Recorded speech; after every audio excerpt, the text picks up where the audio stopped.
السلام علیکم ورحمۃ اللہ وبرکاتہ۔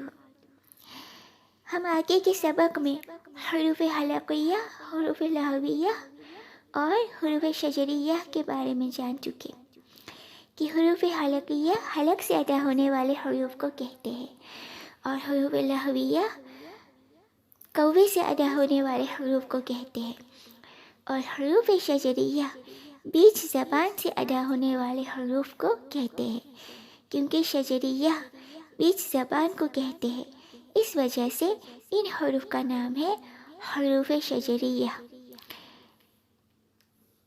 تو ہمیں امید ہے آپ ان حروف کے بارے میں اور ان کے مخرج کے بارے میں اچھی طرح سے جان چکے ہوں گے، اور آپ ان حروف کو ادا کرنے کی بھی کوشش مکمل کر رہے ہوں گے، ہے نا؟ تو آئیے آج ہم غوط کے بارے میں جانتے ہیں کہ غوط کا نام کیا ہے اور اس کا مخارج کیا ہے۔ تو آئیے پڑھتے ہیں۔ بسم اللہ الرحمن الرحیم۔ غوط، غوط کا نام ہے حرف حافیہ۔ دیکھیے یہ صرف ایک حرف ہے، اس وجہ سے اس کو لکھا ہے حرف حافیہ۔ اگر یہاں پر بہت سارے حروف ہوتے تو ایسا لکھتے کہ حروف حافیہ، لیکن یہاں پر ایک ہی حرف ہے، اس وجہ سے لکھا ہے حرف حافیہ۔ تو حرف حافیہ زبان کی کروٹ اور اوپر کی داڑھوں کی جڑ سے ادا ہوتا ہے، یعنی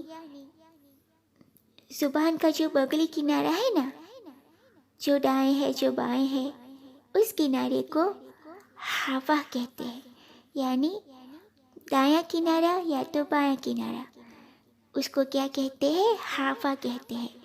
تو اس کنارے سے یہ حرف ادا ہوتا ہے، اس وجہ سے اس کا نام ہے حرف حافیہ۔ تو زبان کا یہ بغلی کنارہ اوپر کی 5 داڑھوں کی جڑ سے لگتا ہے، تب جا کر یہ حرف ادا ہوتا ہے، اس وجہ سے اس کا نام ہے حرف حافیہ۔ تو آئیے اب ہم اسے ادا کرنے کی کوشش کریں گے انشاءاللہ عز و جل۔ غاد، غاد۔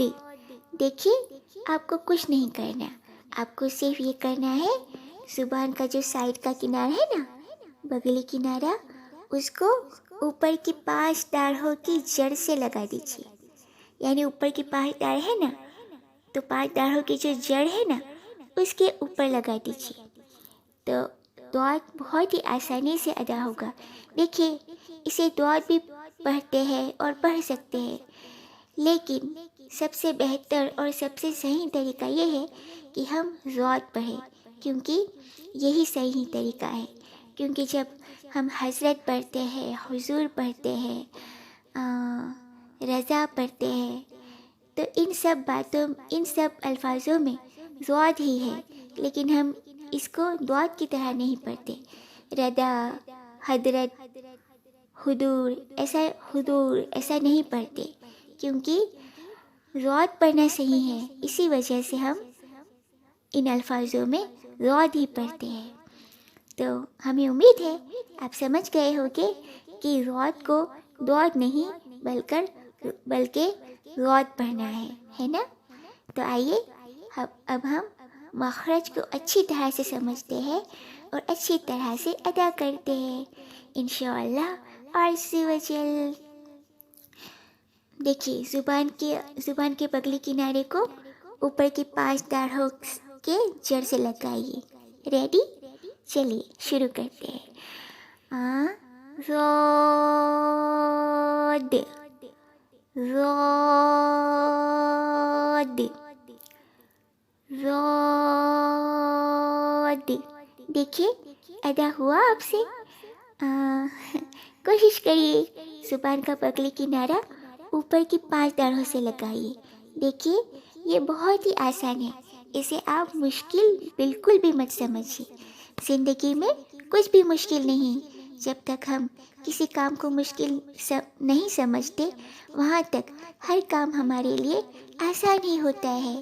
تو آئیے ہمارے ساتھ کوشش کیجیے، کیونکہ یہ بالکل آسان حرف ہے۔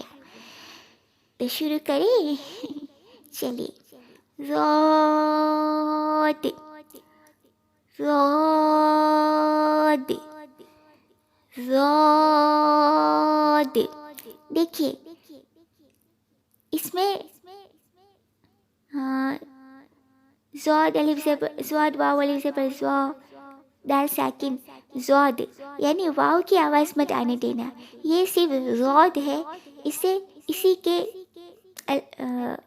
حرف سے پڑھیے اور اسی کے مخرج سے پڑھیے۔ دیکھیے ضاد، ضاد، ضاد، ضاد۔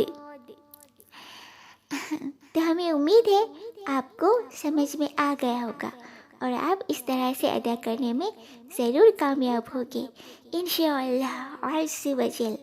تو ملتے ہیں اگلے سبق میں، اپنا اچھے سے خیال رکھنا اور ضاد کو پوری طرح سے ادا کرنے کی کوشش کرنا ہے نا۔ آپ کسی حرف کو اگر ایک ہی دن مکمل ادا کرنے کی کوشش کریں پورے لگن اور دھیان سے، تو ہمیں امید ہے کہ ایک ہی دن میں ایک حرف کا مخرج یاد ہو سکتا ہے۔ تو اس طرح کل 28 حروف ہے، تو 28 حروف کو ہم 28 دن میں آرام سے یاد کر سکتے ہیں۔ اور اگر آپ کو یاد کرنے میں اور سمجھنے میں اور مخرج نکالنے میں اگر وقت لگ سکتا ہے تو کم سے کم 2 مہینے یا 3 مہینے لگ سکتے ہیں، اس سے زیادہ تو لگ ہی نہیں سکتا۔ آپ 3 مہینے میں تو مخارج کو پوری کوشش اور پوری کامیابی کے ساتھ بہت ہی بہترین طریقے سے یاد کر سکتے ہیں۔ تو ہمیں امید ہے آپ پوری کوشش کے ساتھ محنت کریں گے اور آپ ضرور کامیاب ہوگے۔ تو ملتے ہیں اگلے سبق میں۔ السلام علیکم ورحمۃ اللہ وبرکاتہ۔